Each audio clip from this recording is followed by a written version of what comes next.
The Prime Minister of Israel just sent a signal to the whole world. Folks, he did it from the United States of America. All right, folks, let's get into this one. I have to say, this is a special one. I do not ever come into the studio on Wednesday because it is kind of like the one day that I have off in terms of my recording schedule. But I chose to come in today, which is Wednesday. This is the day of the recording. You're going to watch this on Saturday. But I thought it would be important because today was a pretty historic day in that Benjamin Netanyahu, the Prime Minister of Israel, came into a joint session of Congress and actually addressed all the lawmakers on both sides in the Senate and the House. And the speech that he gave was absolutely telling. As a matter of fact, I will say this, so much of what he said was pretty remarkable. And I want to say this right off the bat. We learned a lot from what he said today. And if you are watching, if you are looking at biblical events, if you're always wanting to keep your eye on Israel, this speech is an important one because it says a lot to us. Now, with all of that said, we are going to go through this together. We are going to watch it together. This is going to be, I'm going to say it right now, this is a reaction video. I do this a lot. And I know oftentimes there are people that will come to me and they will say, oh, Pastor James, let him talk. Or James, why do you keep interrupting? Okay. That's what this video is all about. So with that said, what I would like you to know is that if you want to watch it uninterrupted, I highly recommend that you do. Matter of fact, there's very interesting points in this video that you will see, or that you will not see, that you will see if you watch it uninterrupted. Like, for example, you'll get to see the whole speech, but you won't get to see what happened just before the speech, where Benjamin Netanyahu is walking down the aisle and there are certain people that just won't shake his hand, like Chuck Schumer, who tried to get him removed from office. So it's interesting dynamics playing out there. You learn a lot about the geopolitical infrastructure and the things that are happening both in the United States of America and in Israel, especially as it relates to Mideast policy.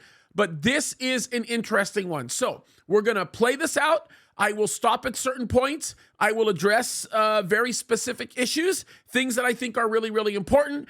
And it's my prayer and desire that I would be able to give to you lots of added value so that you can better understand what's going on. I know that I keep saying this is important, but it really is, because when we spend time to analyze the things that are being said, we're able to better understand the things that are happening around us, and we're able to better be able to really know and be aware of what's coming, especially in light of what the scriptures teach us. So let's get into this. It's going to be a lot of fun. There will be some moments where I will interrupt a lot. There will be some moments where I won't interrupt at all. But the whole idea behind it is to provide some extra insight and some value in watching the speech. I hope you guys will be blessed. Let's get into it. Speaker of the House, Mike Johnson, Senator Ben Cardin, Minority Leader Hakeem Jeffries, Senate Majority Leader Chuck Schumer, Senate Minority Leader Mitch McConnell, Senators, members of Congress. Look at how angry Chuck Schumer looks. It's like, I'm sorry, I just have to make these comments, okay? I mean, Chuck Schumer is like the ultimate traitor. I mean, this is a guy he's a Jew, and look at how he's turned his back on Israel. I mean, it's an unbelievable thing. And then when you see Mitch McConnell, I mean, the poor guy looks like the Republican version of Joe Biden. Like, it makes me, I feel bad. He just looks like he's just hanging out and smiling, and I don't really know what I'm hearing or seeing. It's sad. But Netanyahu's going through the formalities that he has to go through, but wait until you hear some of the things that he has to say. Distinguished guests, Mr. Speaker, I want to thank you for giving me the profound honor of addressing this great citadel of democracy for the fourth time. While the clapping is going on, I just want to say it was Mike Johnson that invited Netanyahu. That came with a lot of anger. We meet today at a crossroads of history. Our world is in upheaval. In the Middle East, Iran's axis of terror confronts America, Israel, and our Arab friends. Okay, I just want to stop you to just tell you this. I can predict right now that this speech is going to spend a lot of time on Iran. I want you to pay attention to that. It's very important that you focus on the subject of Iran, especially when we consider what is happening right now in the Middle East. And I'm almost willing to bet you that you will not hear one word of Ukraine or Russia coming out of the mouth of Netanyahu here. I promise you this will be that disciplined. Now, if I'm wrong, I'm wrong. And I'll tell you I'm wrong. It'll be right in front of us. But I don't think he's going to mention one bit, not even allude to what's going on in Russia or what's going on with Ukraine.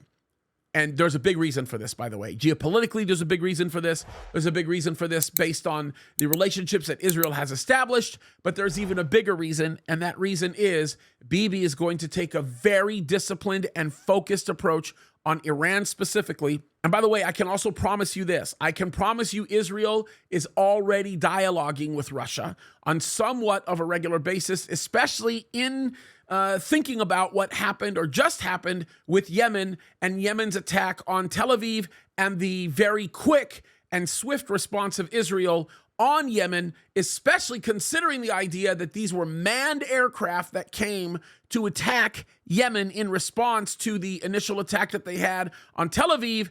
And I will say this, there's no way that happens without Russia's approval. No way. So there's an ongoing dialogue going on here. Important that we understand that. This is not a clash of civilizations. It's a clash between barbarism and civilization.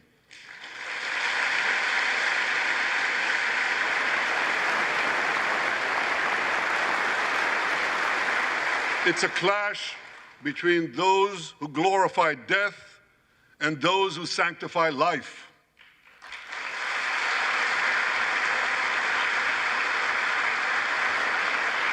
For the forces of civilization to triumph, America and Israel must stand together.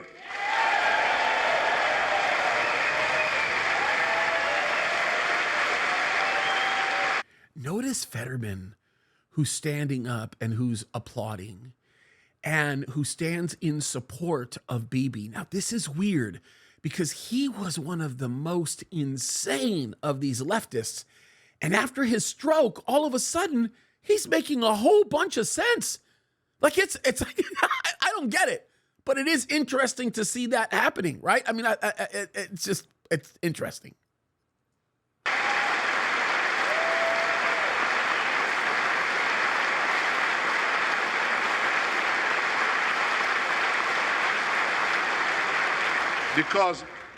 Because when we stand together, something very simple happens. We win, they lose.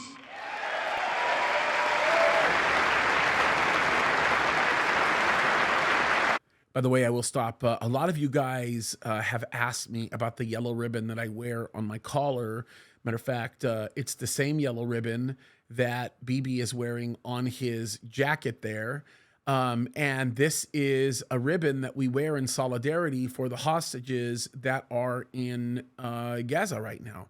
And we all will wear it until they come home, every last one of them. As a matter of fact, that's the reason why I wear this as well. That's the reason why you see that.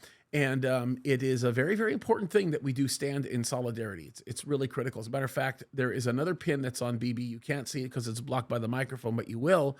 That is an American flag with an Israeli flag, and I wear that on my suit jacket anywhere I go. And as well, I have one on the band that holds my phone so people can see it. It's very important to me that people understand and know that I support and love Israel and God's ancestrally chosen people, the Jews, right? Okay, here we go.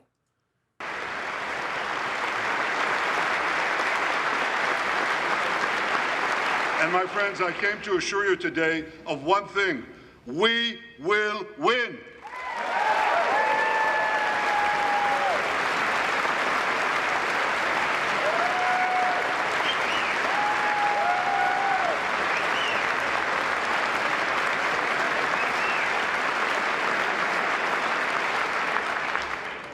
Ladies and gentlemen, like December 7th, 1941, and September 11th, 2001.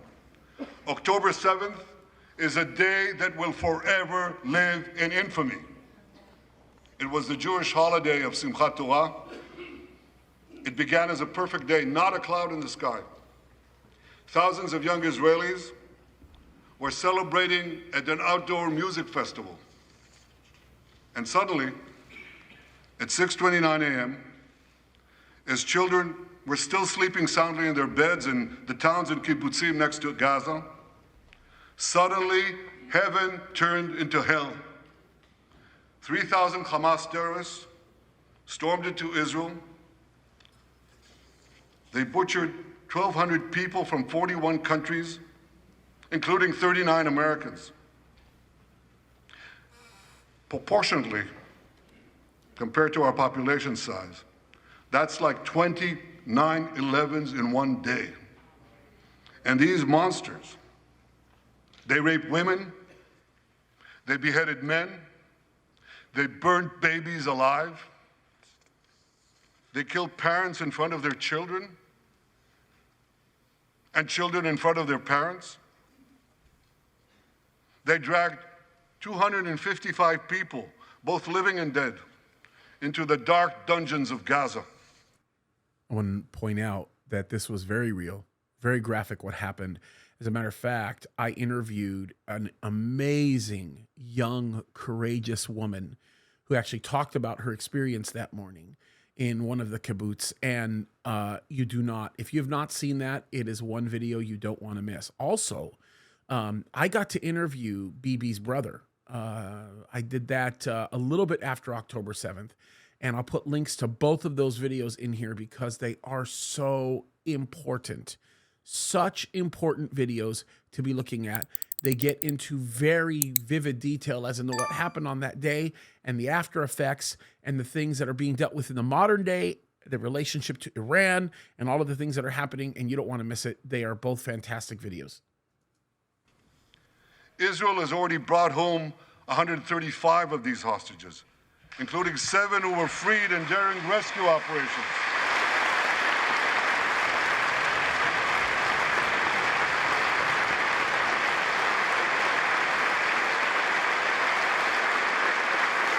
By the way, the people that you see clapping right there that are standing are all family members of hostages or people who were hostages themselves. You'll see more about them. You'll see more of them later and learn a little bit more about them.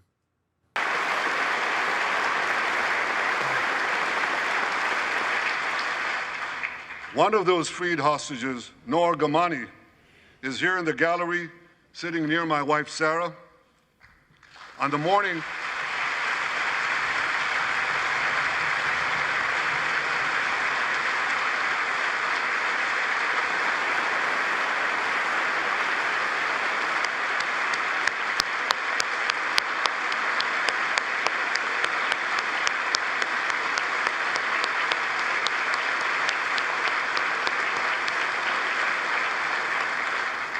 It's a pretty significant story, what happened to her and the way she was rescued amongst a few others on that day. That was crazy, the videos that they have of that, what happened and what took place. It's astounding, absolutely astounding. On the morning of October 7th, the entire world saw Noah's look of desperation as she was violently abducted to Gaza on the back of a motorcycle. I met Noah's mother, Leora, a few months.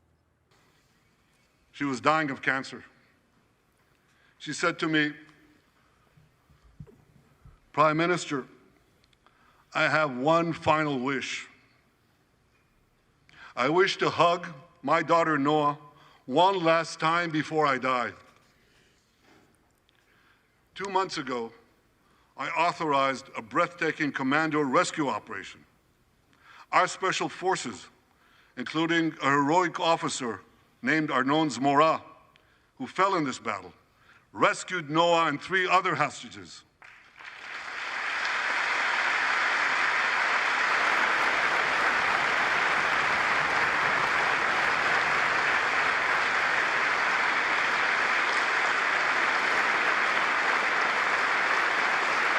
Noah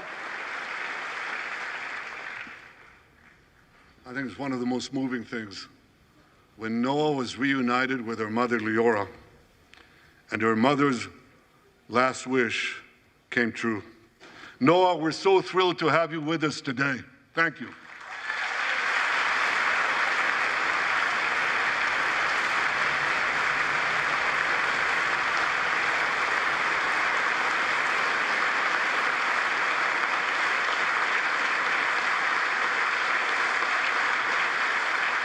Many hostage families are also here with us today, including Eliyahu Bibas.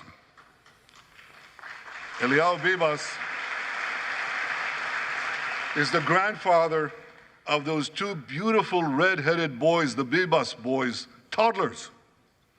And they were taken hostage with their mother and and Eliyahu's son. The entire family was taken hostage. Two beautiful red-haired children taken hostage. What monsters. And with us also is Iris Chaim, whose son, Yotam, bravely escaped Hamas captivity with two other Israelis, and tragically they were killed making their way back to our lines. We have with us also the families of American hostages. They're here. By the way, you heard that right, American hostages. And for those of you that regularly watch me, you know that I talk about this a lot. We still have many American hostages right now that are in Gaza, which is why I think it's absolutely reprehensible that the United States of America has positioned themselves somewhat against Israel within the very context of this particular issue. It's remarkable, especially because we have American citizens that are being held by these demons.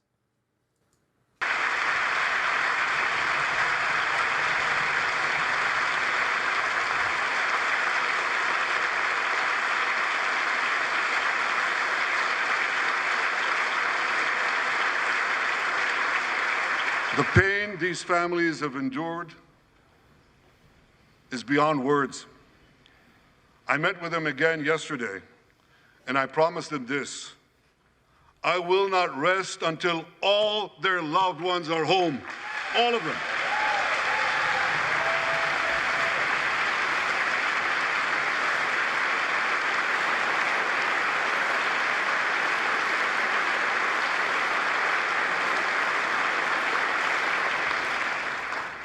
As we speak, we're actively engaged in intensive efforts to secure their release, and I'm confident that these efforts can succeed. Some of them are taking place right now.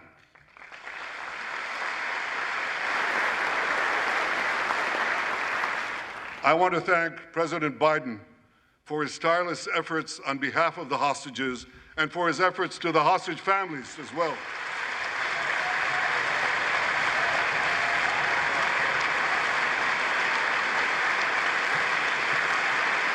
Look, it goes without saying, and I don't have to get into the ins and the outs of this, but he has to, because there's some level of diplomacy going on here. He has to speak well of President Biden. He also has to, in a way, thank him, because although many of the concessions that were made for Israel and even some of the hostages came from the United States of America, they certainly did not come with the help of the president. They undoubtedly came with the help of other people, even though it shows on its front face that it came from Biden. As a matter of fact, it was Biden who very much enabled so much of the nonsense to happen that actually did happen because of his careless and quite frankly, reckless foreign policy, especially as it relates to the Mideast. It's a very important fact here.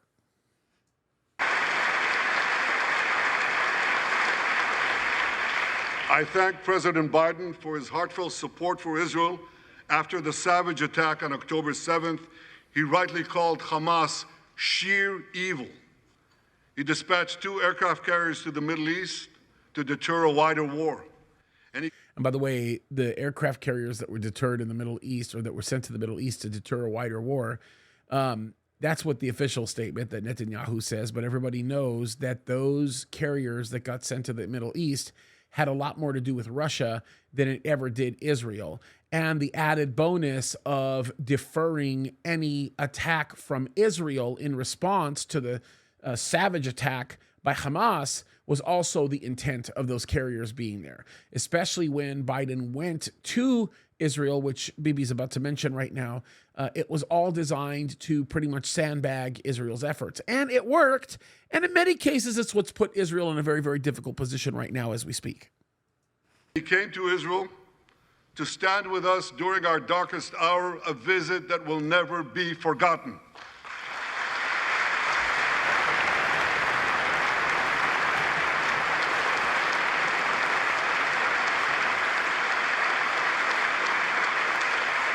President Biden and I have known each other for over 40 years. I want to thank him for half a century of friendship to Israel and for being, as he says, a proud Zionist. Actually, he says a proud Irish-American Zionist.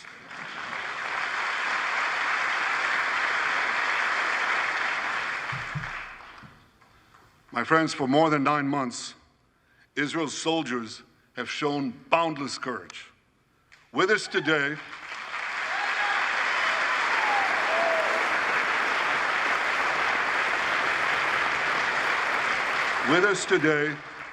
is Lieutenant Avichai Reuven. By the way, I know this name.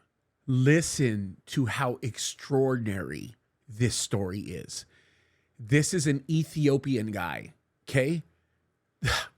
This story is, I would not have believed it had I not heard it from who I heard it from. Listen to what this guy does. I'm hoping he's going to tell this story. This is crazy. Listen to this. Yeah, that's him. It's just watch this.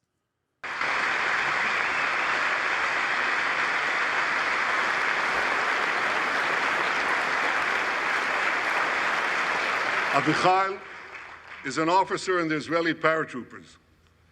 His family immigrated to Israel from Ethiopia. In the early hours of October 7th, Avichai heard the news of Hamas's bloody rampage. By the way, before he goes on with the story, I want to make this very, very clear. I do believe that his family immigrated from Ethiopia to Israel during Operation Sholomim. If you don't know the story of that, it is an amazing story. What basically happened was Israel, overnight, they went to all of their El Al jets. They emptied all of the seats out of the jets. And then basically they flew very, very low to the ground into Ethiopia, filled up all of these jets with thousands and thousands of Ethiopian Jews, and flew them back very, very low altitude to not be detected by the radar into Israel. And that's how they immigrated. And I believe his family came from that set of circumstances.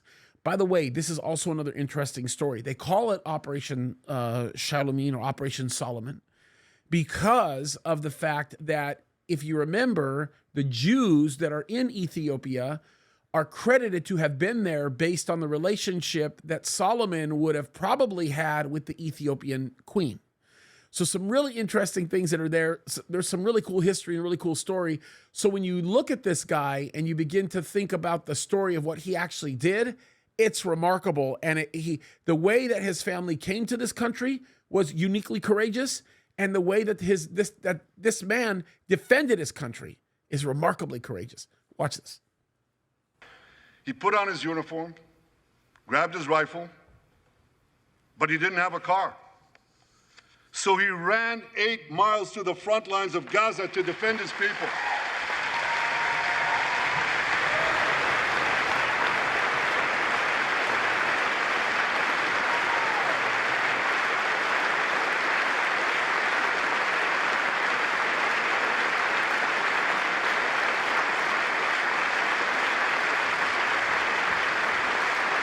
You heard that right. He ran 8 miles, came to the front lines, killed many terrorists, and saved many, many lives. Avichai, we all honor your remarkable heroism. Another Israeli is with us here today, and he's stand up right next to Avichal. This is Master Sergeant Ashraf al-Bakhiri. So just by the name, Ashraf. Okay, when you hear that Muslims can't live in Israel in peace with Jews, look at this guy's story. I don't even know what his story is going to be, but I know based on his name, he's probably Muslim. Watch this. I might be wrong and make a complete fool of myself, but if I am, then we'll have it edited out of the video. No, I'm just kidding. Okay, here it is. Watch this.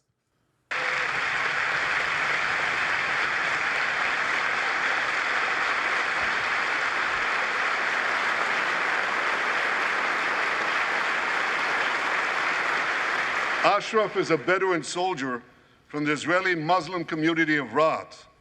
On October 7th, Ashraf too killed many terrorists. First, he defended his comrades in the military base, and he then rushed to defend the neighboring communities, including the devastated community of Kibbutz Be'eri.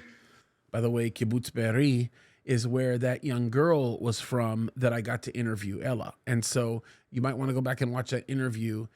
This man right here was in that kibbutz, very likely was one of the men that Ella saw when she first walked out of her house. So pretty amazing when you think of the story here and all the people involved. Like Ashraf,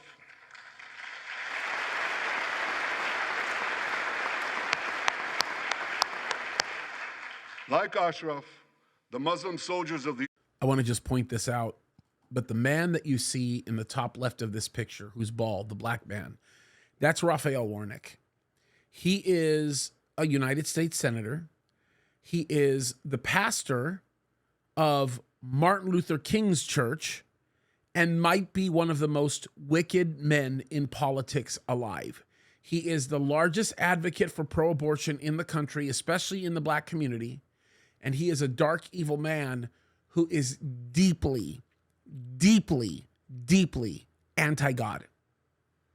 It's unbelievable. And he calls himself a pastor. He's a dark, evil man. Just wanted to point that out. I always thought it's good to point out some of the people that you see in the audience here so you understand who they are if you don't know their faces. Fought alongside their Jewish, Druze, Christian, and other comrades in arms with tremendous bravery.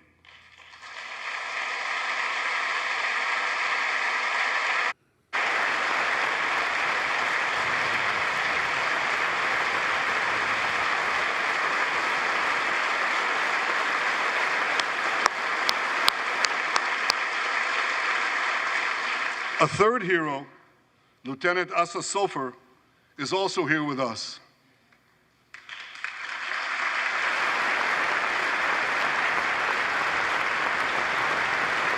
Notice how he doesn't have an arm. Notice that. He's still active duty, by the way. Asa fought as an officer in the Tank Corps, and he was wounded in battle. He was wounded in battle while protecting his fellow soldiers from a grenade.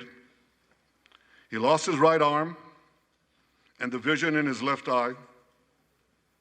He's recovering, and incredibly, within a short time, Asa will soon return to active duty as a commander of a tank company.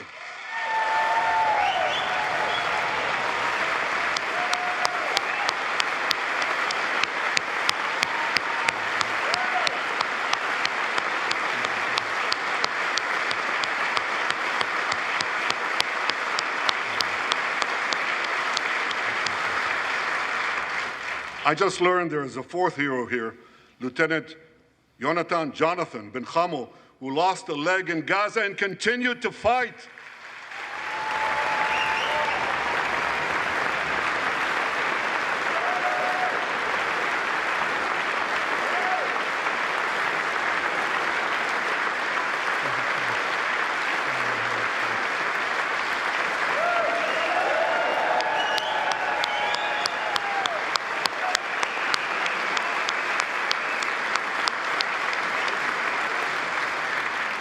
My friends, these are the soldiers of Israel, unbowed, undaunted, unafraid.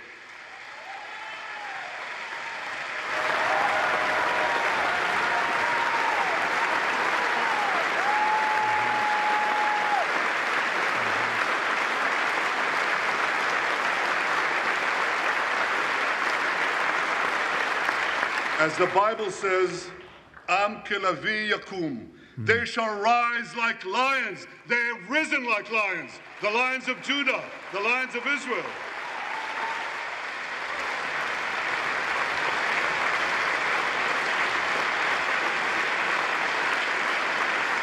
I mean, I think it goes without saying that the warriors that fight on behalf of Israel are some pretty tough people. I remember being in an air base where I got to meet some of the pilots that was at a very undisclosed location. And one of the pilots talked to me, and the very first time he ever saw active aerial combat was with the Syrian fighter jet at the ripe old age of like 22 or 24. I don't remember. But it was pretty remarkable. Then I got to talk to another young man, 24 years old, who had been a pilot for 3 years, and he flies cargo jets for Israel. And he actually, his mom and dad immigrated from Egypt. He's an Egyptian Jew. So it's very interesting to talk to these people, but they operate a completely different way. They do things a completely different way, and they are great at what they do. They're remarkable.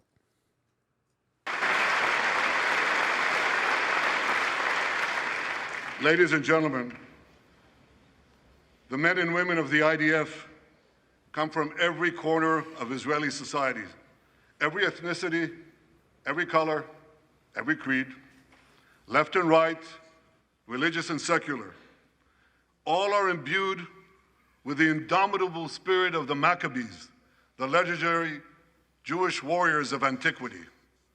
With us today, if you don't know the story of Judas Maccabee and the Maccabean revolt and that family, it is an incredible story. It's actually where Hanukkah comes from. And it was regarding a man and a family who did some incredible things for a Jewish nation and the Jews themselves. And what we also know is that Jesus celebrated Hanukkah himself. It's referred to as the Festival of Lights in the Bible. And so interesting to know that Judas Maccabees and the story of him, and to understand what took place with Antiochus Epiphanes and what happened there. There's an amazing story there. I would highly recommend that you go back and you listen to some of the videos we've done on it. We did a whole set of videos that dealt with all of that history, and we've got several of those available that you can listen to as well. Is Yechiel Leiter, the father of one of those Maccabees. Yechiel's father escaped the Holocaust and found refuge in America. As a young man, Yechiel moved to Israel and raised a family of 8 children. He named his eldest son, Moshe, after his late father. Moshe became an exemplary officer in one of our elite commando units. He served with distinction for 2 decades while raising 6 beautiful children of his own. On October 7th, Moshe volunteered to return to combat. 4 weeks later, he was killed when a booby-trapped mine exploded in a tunnel shaft right next to a mosque.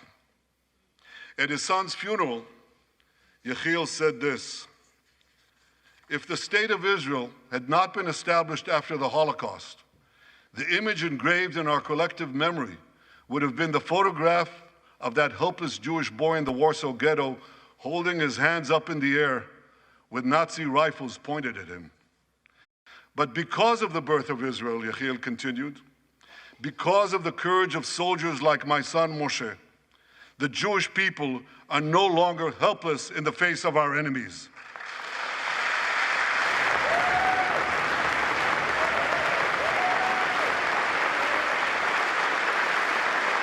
It's remarkable courage from a father who would make a statement like that, especially after losing their son to war. I mean, as a father myself, I cannot imagine the idea that I could lose a child. It's unfathomable. Parents were not designed to survive their children, and to just think about the extraordinary loss. And by the way, I should note this.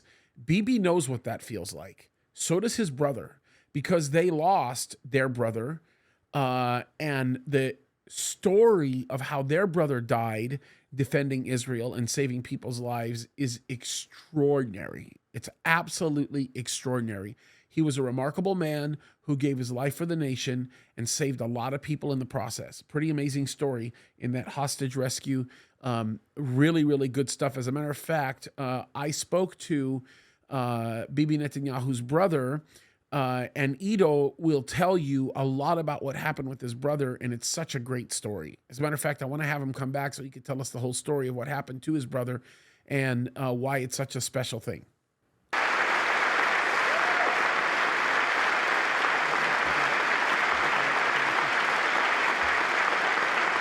Yechiel, please rise so we can honor your son's sacrifice. And I pledge to you and to all the bereaved families of Israel, some of whom are in this hall today, the sacrifice of your loved ones will not be in vain.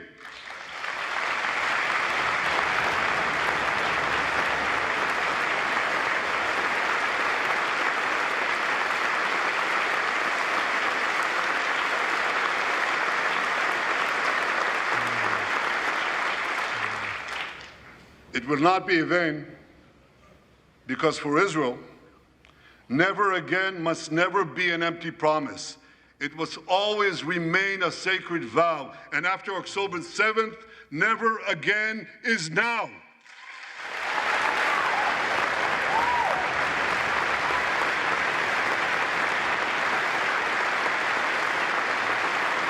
By the way, the whole never again is now thing should not be anything that surprises anybody, because the reality of it is we know that Israel is going to posture themselves to make sure that something like this never does happen to them. The reality is, if it does, they will have enough might and power to put it to an end. And the next time something major like this does happen, it will be Russia. According to Ezekiel 38, Israel won't be able to do anything about it, but God himself will intervene and nothing will happen to Israel. God will protect Israel. So it's not a good idea to bet against Israel, folks. It just isn't.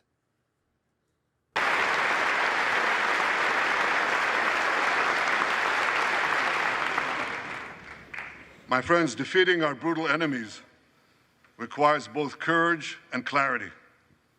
Clarity begins by knowing the difference between good and evil.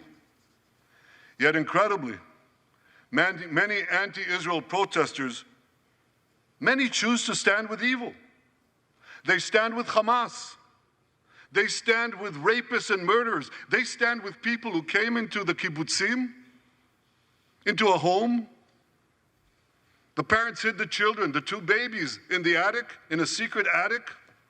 They murdered the families, the parents. They found the secret latch to the hidden attic, and then they murder the babies. These protesters stand with them. They should be ashamed of themselves.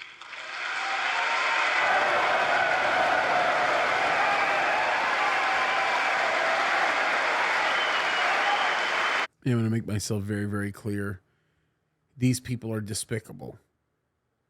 We know that. We've talked about it. We spent a lot of time talking about how evil these protesters are. There's one person I want you to pay attention to. This is Rashida Tlaib. You can see her in this frozen shot here. We'll put a circle around her. She's sitting there with her glasses on. She has lost her mind. She claims to be a Palestinian. I'm not even going to get into her origin or whatever, but the reason why I think that she claims to be a Palestinian is because she doesn't really understand the way of her people, or doesn't even understand the culture, because if she did, she wouldn't be doing the evil things that she's doing. And the fact that she's doing the evil things that she's doing, my guess is, centers completely around the thought and the idea that the devil has gotten a hold of her heart. And when I say gotten a hold of her heart, she is literally possessed with all kinds of demonic insight. I think it's a crack up when you see her wearing what she's wearing around her neck. Okay? If she understood what that was all about, she wouldn't wear it around her neck.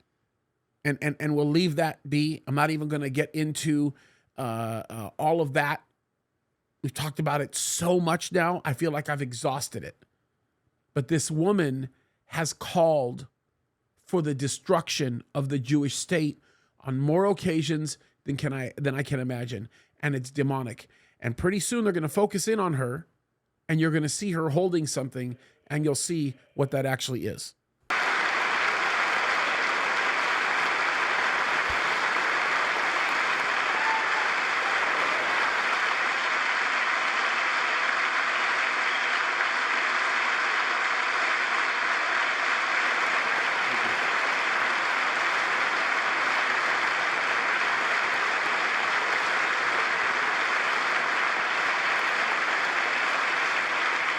They refuse to make the simple distinction between those who target terrorists and those who target civilians, between the democratic state of Israel and the terrorist thugs of Hamas.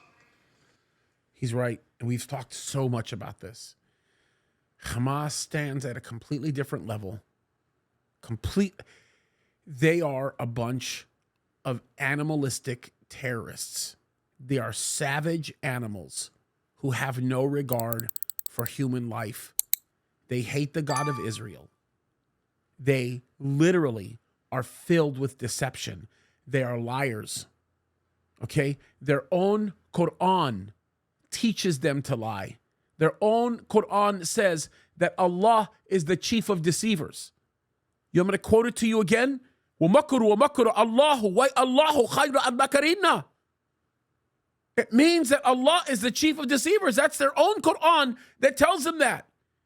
If you read the Hamas charter, you'll recognize how brutal they are. They call for the elimination of every Jewish person on the face of the earth. From the river to the sea, which he's going to talk about, is something so few understand. In Bahr Bahr, it's crazy. Anybody understands those Arabic phrases will know right away what I'm talking about. We recently learned from the National Security Director, U.S. Director of National Intelligence, that Iran is funding and promoting anti-Israel protests in America. They want to disrupt America. So these protesters burn American flags even on the 4th of July. And I wish to salute the fraternity brothers at the University of North Carolina who protected the American flag against these anti-Israel protesters. By the way, that's an interesting story, how they protected the American flag. Another story, and I did this video as well, that says, you won't believe what Iran just did to the United States of America. And that is a video where I talk about the DNI, the Director of National Security, who came right out and basically said they have intelligence that Iran has been manipulating all of these college kids to do exactly what they're doing. Isn't that wild? Isn't that wild? So he's right. This is correct.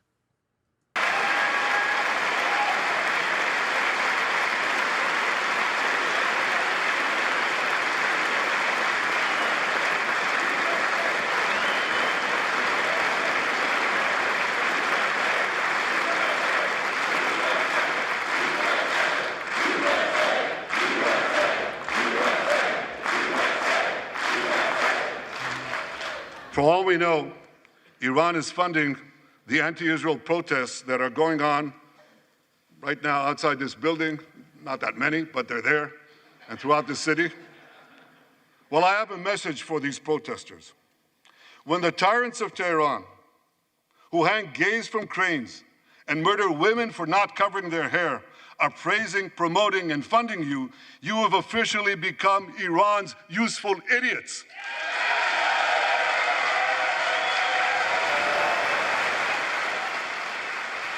He's 100% right. They're Iran's useful idiots. And speaking of a useful idiot of Iran, look at the picture of Talib. She's holding up a sign that says war criminal. She's a lawmaker representing the United States of America. She doesn't even understand the significance of the kafiyya that she's wearing around her neck. She is a terrible, terrible representation of our country and is a very, very dark person. Some of these protesters, it's amazing, absolutely amazing. Some of these protesters hold up signs proclaiming gays for Gaza. They might as well hold up signs saying chickens for KFC.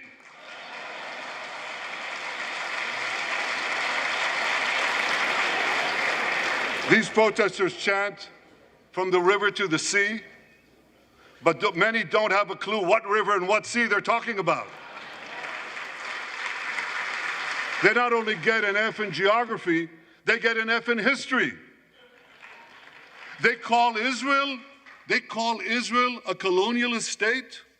Don't they know that the land of Israel is where Abraham, Isaac, and Jacob prayed, where Isaiah and Jeremiah preached, and where David and Solomon ruled? I mean, if you really think about it, he's 100% right. Look, these people don't even understand what river, what sea. They don't even know the phrases that they're talking about. They're even in some of these campuses, they're doing Islamic prayers. They don't even know what it means when they say the things that they were saying. I would love to go to some of these kids that are chanting in a brutal way some of these phrases and just ask them, tell me what you're saying in Arabic. Most of them don't even know. Most of them have no idea what they're saying and what it means, yet they continue to be given to it. I have made hundreds and hundreds of videos on this subject. Bibi Netanyahu is signaling the world right now that enough is enough. Very interesting what's happening here. Let's pay attention.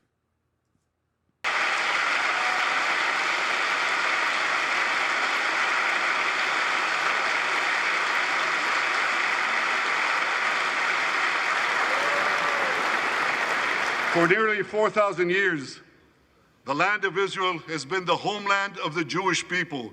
It's always been our home. It will always be our home. It's interesting because when you talk about these colonialists, the Jews, Israel coming back to its land is the ultimate story of decolonization. Like, it is the ultimate story of decolonization. If you really think about it, what a powerful picture. Go back and look at the history of Britain and all the things that happened in Israel and how it all happened. By the way, I do another video on this where I feature Bibi Netanyahu being interviewed by Jordan Peterson, and he shares about the history of Israel. He does a very, very good job talking about this. And then in the middle of this video, I translate some things that Mahmoud Abbas says that will just shock you. It's mind-boggling. So very interesting stuff. And I believe the name of the video was "This is what really happened in Israel." But it's just amazing when you think about how absolutely insane the lies are. But we knew that this was coming. We knew it.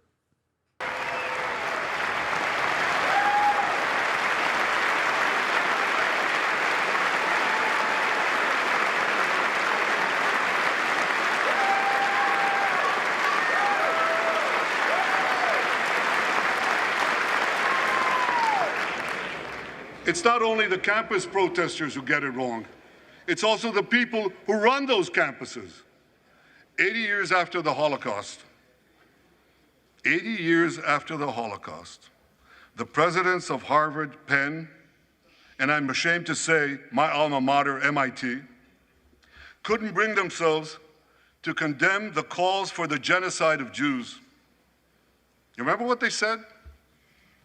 They said, it depends on the context. Well, let me give these befuddled academics a little context. Yes. Please give them some context, please. Anti-Semitism is the world's oldest hatred. For centuries, the massacre of Jews was always preceded by wild accusations.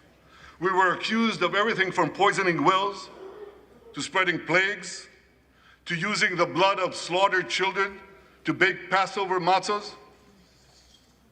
These preposterous anti-Semitic lies led to persecution, mass murder, and ultimately to history's worst genocide, the Holocaust. Now, just as malicious lies were leveled for centuries at the Jewish people, malicious lies are now being leveled at the Jewish state. No, don't applaud. Listen. The outrageous slanders that paint Israel as racist and genocidal are meant to delegitimize Israel, to demonize the Jewish state, and to demonize Jews everywhere. And no wonder we've witnessed an appalling rise of anti-Semitism in America and around the world. My friends, whenever and wherever we see the scourge of anti-Semitism, we must unequivocally condemn it and resolutely fight it, without exception. I was going to hold off until the end to talk about this because there's been so many references to anti-Semitism. But the reason why we're seeing such a massive rise in anti-Semitism is because the Bible said that it would happen. Look what it says in Zechariah chapter 12. I'll read verse 1. It says, the burden of the word of the Lord for Israel, saith the Lord, which stretcheth forth the heavens, and layeth the foundation of the earth, and formeth the spirit of man within him. Behold, I will make Jerusalem a cup of trembling unto all the people round about, when they shall be in the siege, both against Judah and against Jerusalem. And in that day will I make Jerusalem a burdensome stone for all the people. Notice that. In that day, I will make Jerusalem a burdensome stone for all the people. All that burden themselves with it shall be cut in pieces, though all the people of the earth be gathered together against it. It's amazing when you think about it. So the Bible told us that this would happen. Matter of fact, I did a Bible study on this that I shared on this channel, dealing specifically with Zechariah chapter 12 and Zechariah chapter 14 specifically. So there's a lot of stuff in here, a lot of insight that talks about this, where the Bible told us to expect this.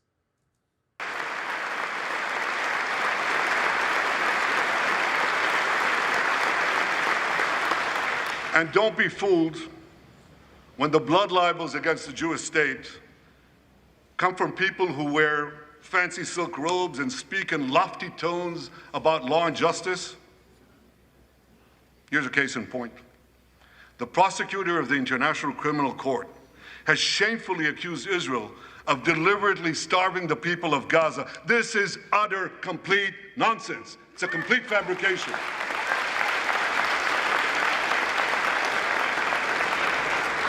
Look at Talib just, yeah, you have, yeah, you did. She has no idea what she's talking about. She has no clue. No clue. Israel has enabled more than 40,000 aid trucks to enter Gaza. That's 500,000 tons of food. And that's more than 3,000 calories for every man, woman, and child in Gaza. If there are Palestinians in Gaza who aren't getting enough food, it's not because Israel is blocking it. It's because Hamas is stealing it.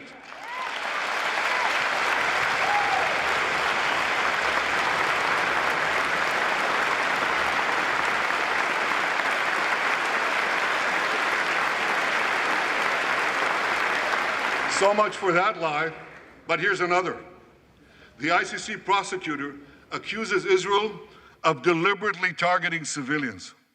What in God's green earth is he talking about?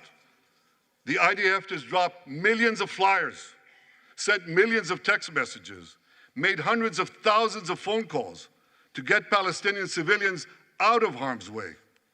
But at the same time, Hamas does everything in its power to put Palestinian civilians in harm's way. They fire rockets from schools, from hospitals, from mosques. They even shoot their own people when they try to leave the war zone. A senior Hamas official, Fatri Hamad, boasted, listen to this, he boasted that Palestinian women and children excel at being human shields. His words, excel at being human shields. What monstrous evil. For Israel, every civilian death is a tragedy.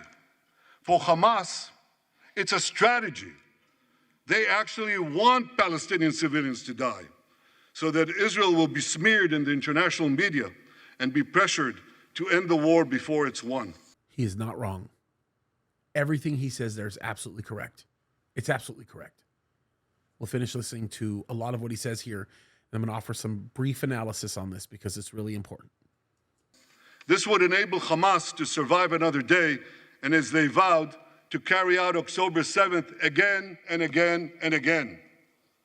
Well, I want to assure you, no matter what pressure is brought to bear, I will never allow that to happen.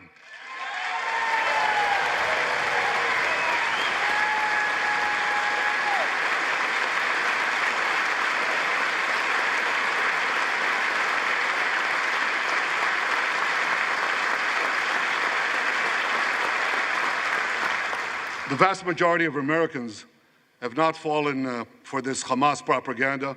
They continue to support Israel. And I want to say thank you, America, and thank you, senators and House members who continue to support us, continue to support Israel, continue to support the truth and see through the lies. But as for the minority that may have fallen for Hamas's cons job, I suggest you listen to Colonel John Spencer.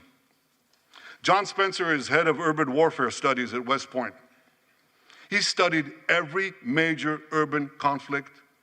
I was going to say in modern history. He corrected me, no, in history. Israel, he said, has implemented more precautions to prevent civilian harm than any military in history and beyond what international law requires. By the way, the week after next, or I think it'll be in 2 weeks, I'm going to release a video where John Spencer is being interviewed and he talks about all the very specifics regarding what's happening in Israel and what's going on. It's actually a very, very good interview. I'm going to provide some commentary on that as well. I think you guys are going to really, really like it, and it will help you be able to better expand your knowledge of what's actually happening there with respect to the urban warfare and what's taking place and the extraordinary lengths that the Jews are going to warn all of their neighbors about the things that they have to do in order to flush out Hamas. They do all kinds of things, including roof knocks. If you don't know what a roof knock is, they'll detonate a very small, harmless but loud explosive that'll be enough to shake the building to warn them that the building is about to be attacked. They drop leaflets. They make phone calls, hundreds and thousands of phone calls. They go out of their way to make sure that innocent civilians do not get harmed. And I know this firsthand. It's unbelievable the lengths that they're going to prevent casualties like this. So it's a very critical key point that he's making. That's why, despite all the lies you've heard, the war in Gaza has one of the lowest ratios of combatants to non-combatants casualties in the history of urban warfare. And you want to know where it's lowest in Gaza? It's lowest in Rafah. In Rafah. Remember what so many people said? If Israel goes into Rafah, there'll be thousands, maybe even tens of thousands of civilians killed. Well, last week, I went into Rafah. I visited our troops as they finished fighting Hamas's remaining terrorist battalions. I asked the commander there, how many terrorists did you take out in Rafah? He gave me an exact number, 1,203. I asked him, how many civilians were killed? He said, Prime Minister, practically none, with the exception of a single incident where shrapnel from a bomb hit a Hamas weapons depot and unintentionally killed 24 people. The answer is practically none. You want to know why? Because Israel got the civilians out of harm's way, something people said we could never do, but we did it. By the way, even the UN, which, by the way, I think the UN is the largest terrorist organization in the world, but even the UN admitted that they exaggerated and actually faked many of the casualty numbers. They even admitted it, but nobody seems to care. These heroes here today, the heroic soldiers of Israel, should not be condemned for how they're conducting the war in Gaza. They should be commended for it.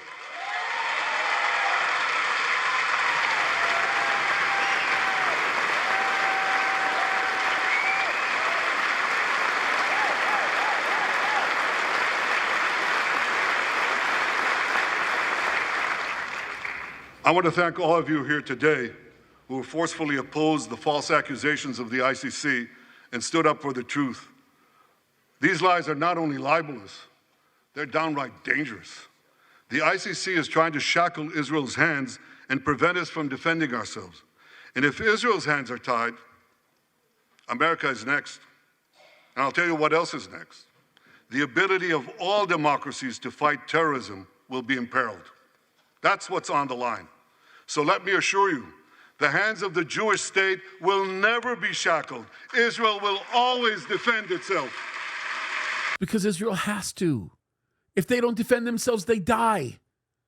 I wish people would understand that. If Hamas puts down their guns, there's peace. If the Palestinians put down their guns, there's peace. If Israel puts down their guns, they die. And if you're an American, so do you. My friends, in the Middle East, Iran is virtually behind all the terrorism, all the turmoil, all the chaos, all the killing. And that should come as no surprise. When he founded the Islamic Republic, Ayatollah Khomeini pledged, "We will export our revolution to the entire world." We will export the Islamic revolution to the entire world. Now ask yourself, which country ultimately stands in the way of Iran's maniacal plans to impose radical Islam on the world? And the answer is clear. It's America, the guardian of Western civilization and the world's greatest power. He's also not wrong about this. And the reason why he's not wrong about this is because we have a history of preventing these things. As a matter of fact, when Donald Trump was in office, if you remember, Iran was very, very, very scared to do anything because of the hold that we had on them. When Biden came in office, they just all of a sudden said, it doesn't matter, sky's the limit, we have this. And that's exactly what's going on. If it was not for Iran, we would not see what's going on with Hezbollah. If it was not for Iran, we would not see what's going on with the Yemeni Houthis in the Southern Arabian Peninsula. If it was not for Iran, we would not see some of the instability that we're seeing right now in Iraq, specifically southern Iraq. If it was not for Iran, we would not see many of the problems we're seeing in Syria right now. If it wasn't for Iran, then we would not see some of the problems that we're having or that we're witnessing right now in Lebanon, as Lebanon is about to completely fall, or portions of the Mediterranean. And there's all kinds of very direct areas that Iran has dramatically affected, including areas that are on the other side. So I think it's really, really important. When I say on the other side, I mean in the Persian Gulf. So there's so much to be said here. And look, the Bible told us that this would happen, but we have to wake up to understand what's really taking place here. That's why Iran sees America as its greatest enemy. Last month, we heard a revealing comment, ostensibly about the war in Gaza, but about something else. It came from the foreign minister of Iran's proxy, Hezbollah, and he said this: "This is not a war with Israel. Israel," he said, "is merely a tool. The main war, the real war, is with America." Iran's regime has been fighting America from the moment it came to power. In 1979, it stormed the American embassy. It held scores of Americans hostage for 444 days. Since then, Iran's terrorist proxies have targeted America in the Middle East and beyond. In Beirut, they killed 241 US servicemen. In Africa, they bombed American embassies. In Iraq, they supplied explosives to maim and kill thousands of American soldiers. In America, they actually sent death squads. They sent death squads here to murder a former Secretary of State and a former National Security Advisor. And as we recently learned, they even brazenly threatened to assassinate President Trump. But Iran understands that to truly challenge America, it must first conquer the Middle East.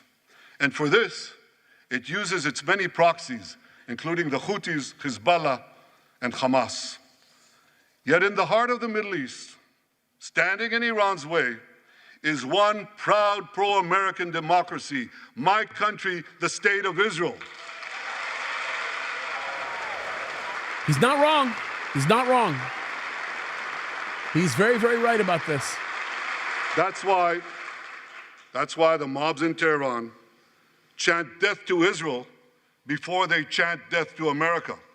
For Iran, Israel is first, America is next. So when Israel fights Hamas, we're fighting Iran. When we fight Hezbollah, we're fighting Iran. When we fight the Houthis, we're fighting Iran. And when we fight Iran, we're fighting the most radical and murderous enemy of the United States of America. And one more thing. When Israel acts to prevent Iran from developing nuclear weapons that could destroy Israel and threaten every American city, every city that you come from, we're not only protecting ourselves, we're protecting you.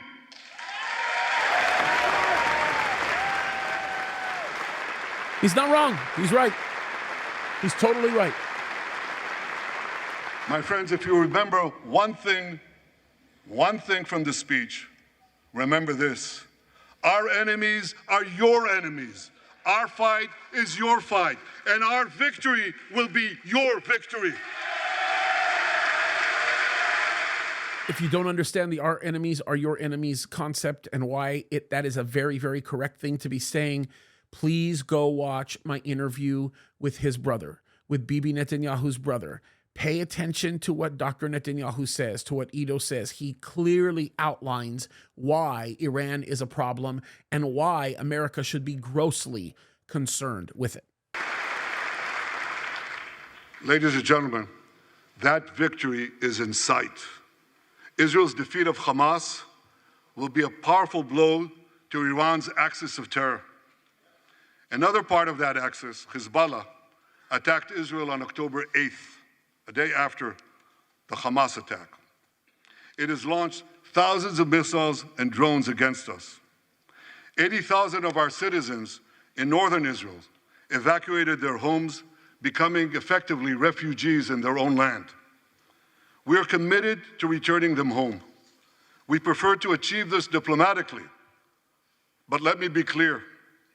Israel will do whatever it must do to restore security to our northern border and return our people safely to their homes.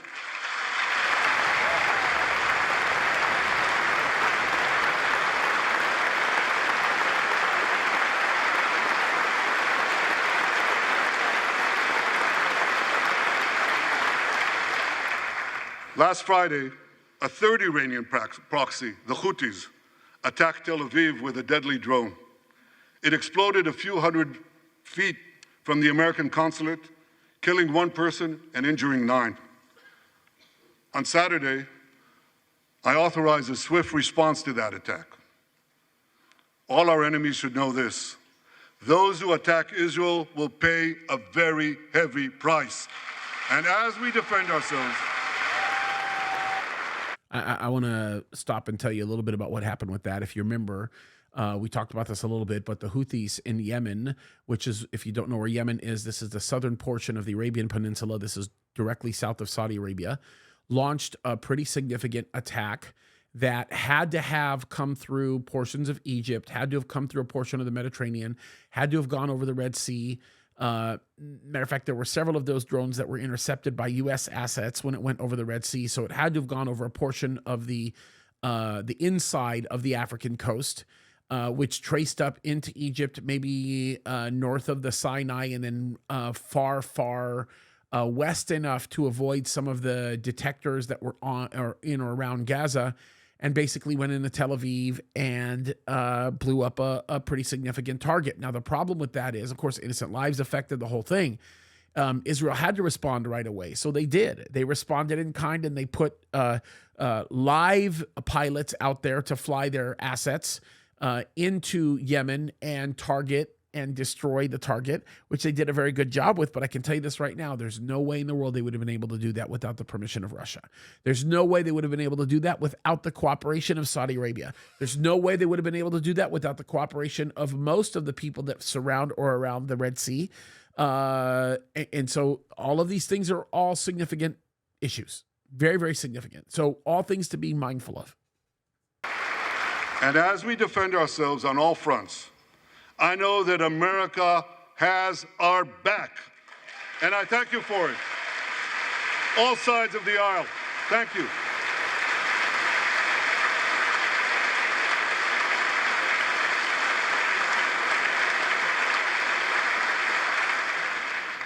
My friends, for decades, America has provided Israel with generous military assistance, and a grateful Israel has provided America with critical intelligence that saved many lives. We've jointly developed some of the most sophisticated weapons on earth. I choose my words carefully. We've jointly developed some of the most sophisticated weapons on earth that help protect both our countries. And we also help keep American boots, we help keep Americans' boots off the ground while protecting our shared interests in the Middle East. See, and I think that's the big thing, because when you see the Tucker Carlsons of the world, which I got no problem with Tucker Carlson. I mean, there's some things he's saying that I very much do not like, But when you hear these people saying that we shouldn't be involved in Israel, do anything with Israel, Israel's not asking us to put boots on the ground. Israel is simply saying to hold fast to the agreements that we've made in the past and to continue to do status quo what we've been doing. Sell them the weapons that they helped us to develop, that we helped them to develop. There's an agreement there. Give them the weapons. They take care of everything. This is not a Ukraine situation, not even close to a Ukraine situation. As a matter of fact, Israel pays us for every bit of those things. This isn't some money grab and some power hustle, okay? It's very important we understand that distinction. I deeply appreciate America's support, including in this current war. But this is an exceptional moment. Fast-tracking U.S. military aid can dramatically expedite an end to the war in Gaza and help prevent a broader war in the Middle East.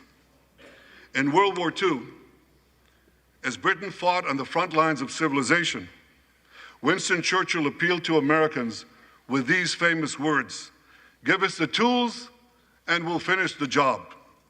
Today, as Israel fights on the front line of civilization, I too appeal to America. Give us the tools faster and we'll finish the job faster.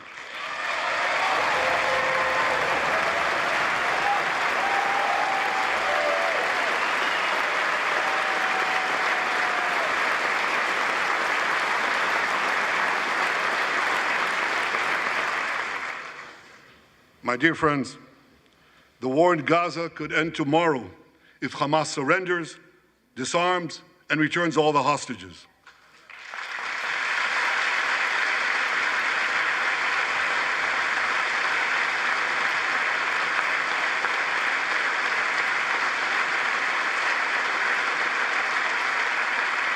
But if they don't, Israel will fight until we destroy Hamas's military capabilities, end its rule in Gaza, and bring all our hostages home.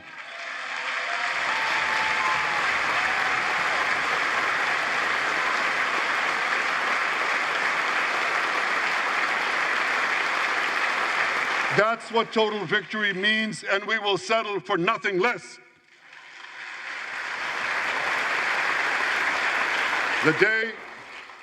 The day after we defeat Hamas, a new Gaza can emerge.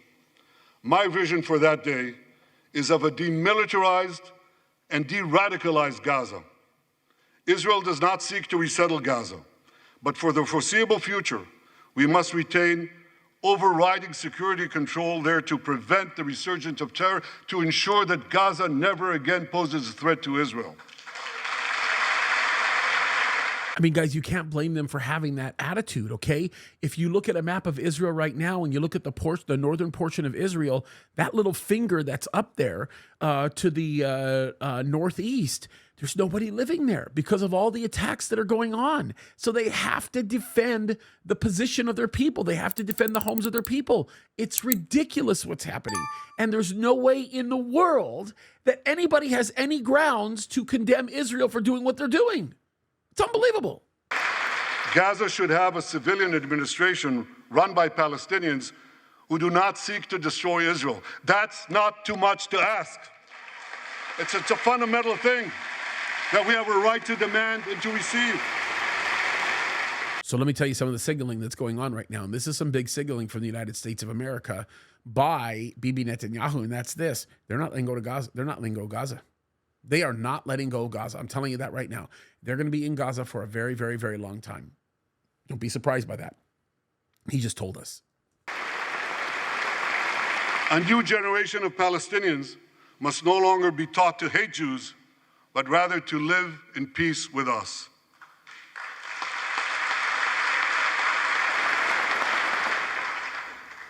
Those twin words, demilitarization and de-radicalization, those two concepts were applied to Germany and Japan after World War II, and that led to decades of peace, prosperity, and security. Following our victory, with the help of regional partners, the demilitarization and de-radicalization of Gaza can also lead to a future of security, prosperity, and peace. That's my vision for Gaza.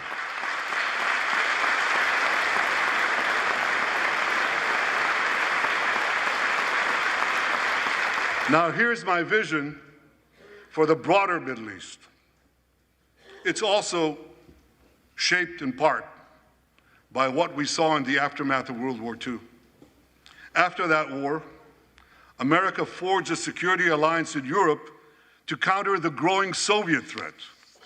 Likewise, America and Israel today can forge a security alliance in the Middle East to counter the growing Iranian threat. All countries that are at peace with Israel and all those countries who will make peace with Israel should be invited to join this alliance. We saw a glimpse of that potential alliance on April 14th. Okay, by the way, I just want to say something really quickly. You understand what he's calling for. I mean, this is a big deal. He's basically calling for a Middle Eastern version of NATO.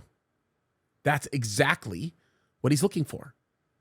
He is looking for a North Atlantic type of situation. Of course, it doesn't involve the North Atlantic region, but he is looking for an organization very similar to that. He is literally talking about a region in the Middle East of nations that will have the same function, including Article 5. Do you understand how historic that is? Do you understand what the implications of that proposal could mean? The implications of that proposal, you want to talk about a massive signal. You want to talk about a historic proposal. You want to talk about something that is like literally earth-shattering in many ways.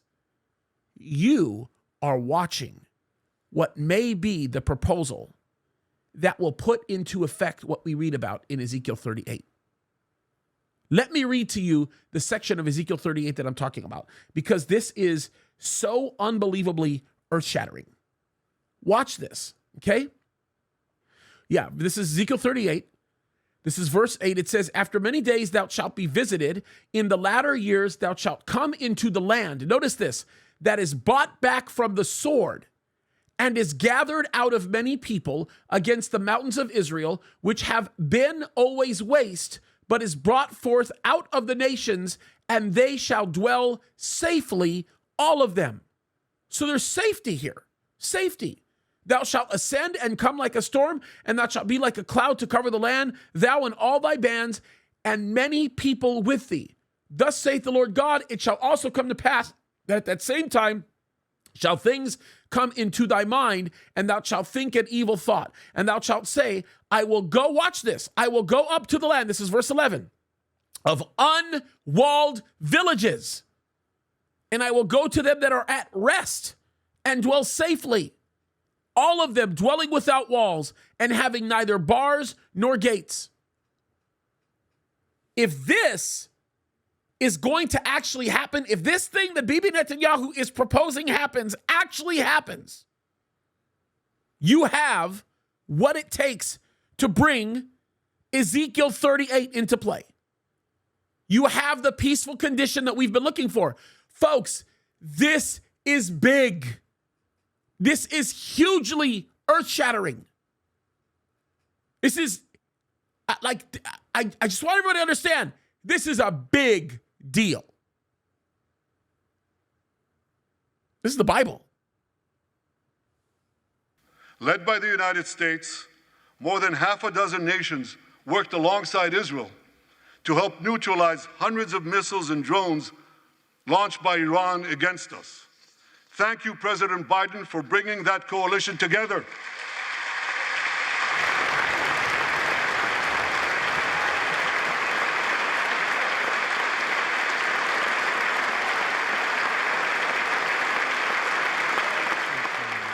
So let me take a quick jab at Biden. I'll just say this. He's thanking Biden for bringing a coalition together of people that helped defend Israel when Iran attacked them in a historic way. He had to do that, okay? And I'll tell you why he had to do that, because he gave Iran the money that actually was used to attack Israel, and he created the conditions that emboldened Iran to do so. So Biden had no choice, or his handlers had no choice. I want to point that out. So he's thanking Biden for doing something that Biden had to do because Biden created the circumstances that led to that situation. The new alliance I envision would be a natural extension of the groundbreaking Abraham Accords. Those accords saw peace forged between Israel and 4 Arab countries, and they were supported by Republicans and Democrats alike. we could call. Which, by the way, I'm going to tell you this right now. Saudi Arabia is going to be part of that. Saudi Arabia is going to be added to the Abraham Accords. It's going to be interesting to see what they name this alliance. Middle Eastern Regional Alliance. I don't know. Let's see. I have a name for this new alliance. I think we should call it the Abraham Alliance. I want to thank An Abraham Alliance. I mean, it's simple, but it works. I mean, in essence, is what it's going to take to get us to Ezekiel 38. Abraham Alliance, folks. Yep. I want to thank President Trump for his leadership in brokering the historic Abraham Accords.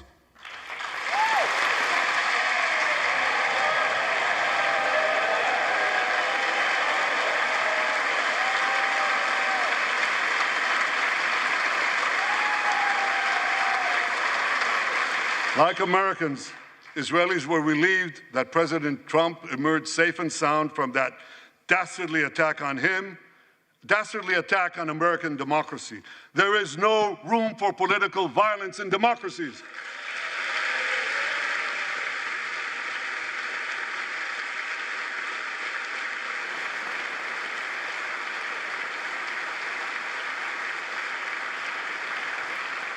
Isn't it amazing how the left is very quiet? They're not being nearly as aggressive about it as the right because they've created it.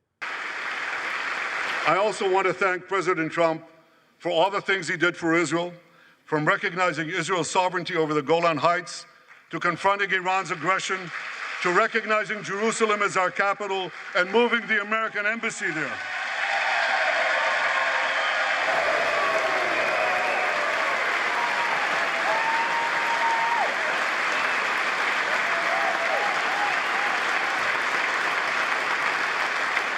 That's Jerusalem, our eternal capital, never to be divided again.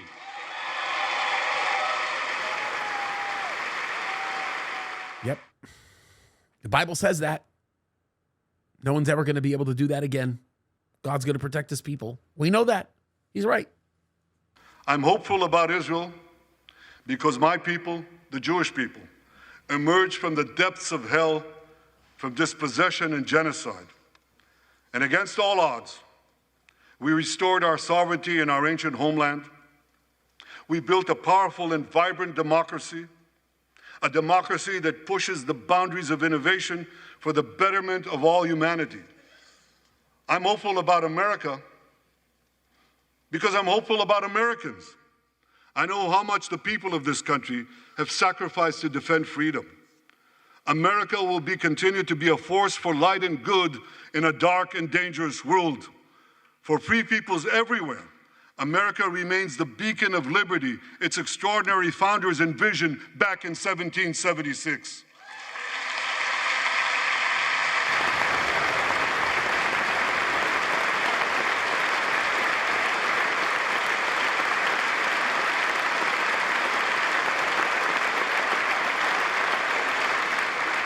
Working together, I'm confident that our two nations will vanquish the tyrants and terrorists who threaten us both. As Israel's Prime Minister, I promise you this: no matter how long it takes, no matter how difficult the road ahead, Israel will not relent, Israel will not bend. We will defend our land, we will defend our people, we will fight until we achieve victory. Victory over liberty, rather victory of liberty over tyranny, victory of life over death, victory of good over evil. That's our solemn commitment.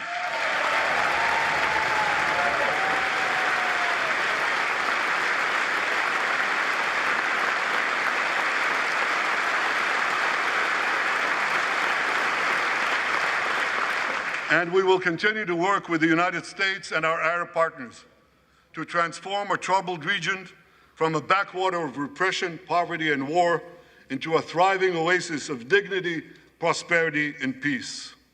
In this noble mission, as in many others, Israel will always remain America's indispensable ally. Through thick and thin,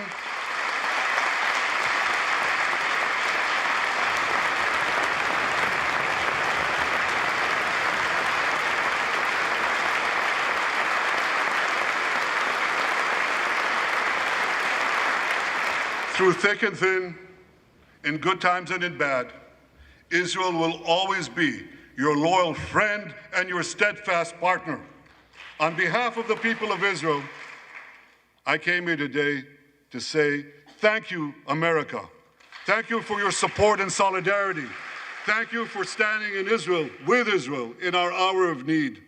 Together we shall defend our common civilization. Together we shall secure a brilliant future for both our nations.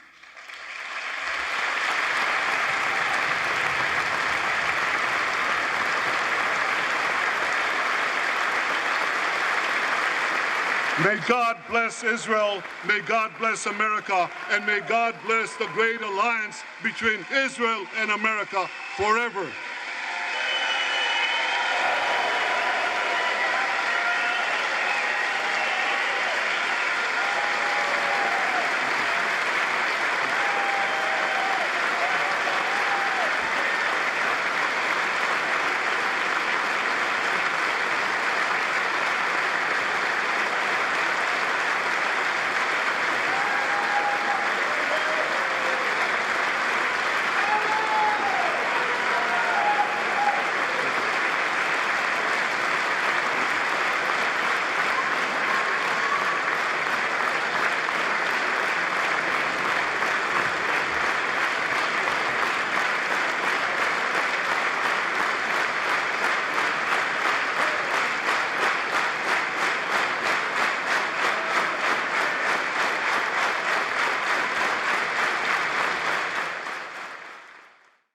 Folks, the Bible talked about this. The Bible told us that we would be in this position.